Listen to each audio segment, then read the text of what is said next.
لا ما يمكنش. الخبر اللي كان مفاجاه صراحه، اللي بزاف ديال الناس ما صدقوش الانتقال ديال حكيم زياش للوداد الرياضي.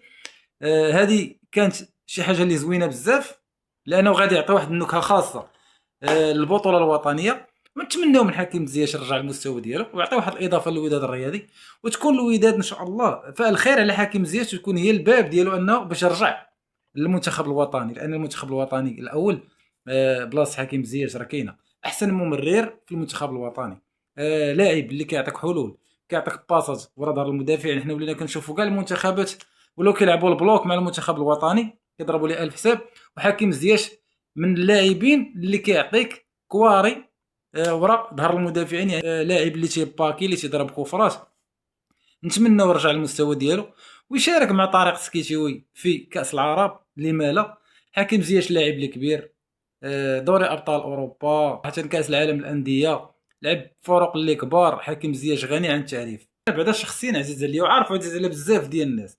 حكيم زياش اللي اختار يمثل المغرب في واحد الفتره اللي كانت تعطاتو الفلوس اللي كثيره من طرف هولندا باش انه يلعب في المنتخب الهولندي، ورفض هاد الفلوس كامله وبغى يمثل بلادو الام. حكيم زياش كان في واحد الفتره تلقى الانتقادات من الجماهير الهولنديه، تلقى انتقادات بشده يعني صراحه، اللي خلات حكيم زياش انه يقدر يتجاوب مع الجمهور. حنا عارفين النفس ديال حكيم زياش كيفاش دايره، الحروريه مع اللي والمسانده ديالو مع الاخوان ديالنا الفلسطينيين اللي كنشوفوها ماشي مره ماشي جوج. هذه كتخلي حكيم زياش يبقى عزيز وعزيز بزاف.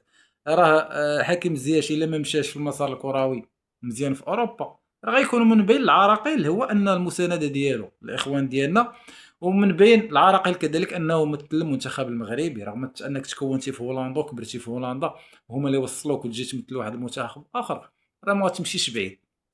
راه هكا العقليه ديال الغرب. نتمناو خير الحكيم زياش مع الوداد الرياضي ويرجع للمستوى ديالو، ويشرفنا مع المنتخب الوطني ويشرفنا كذلك مع الوداد الرياضي. والسلام عليكم.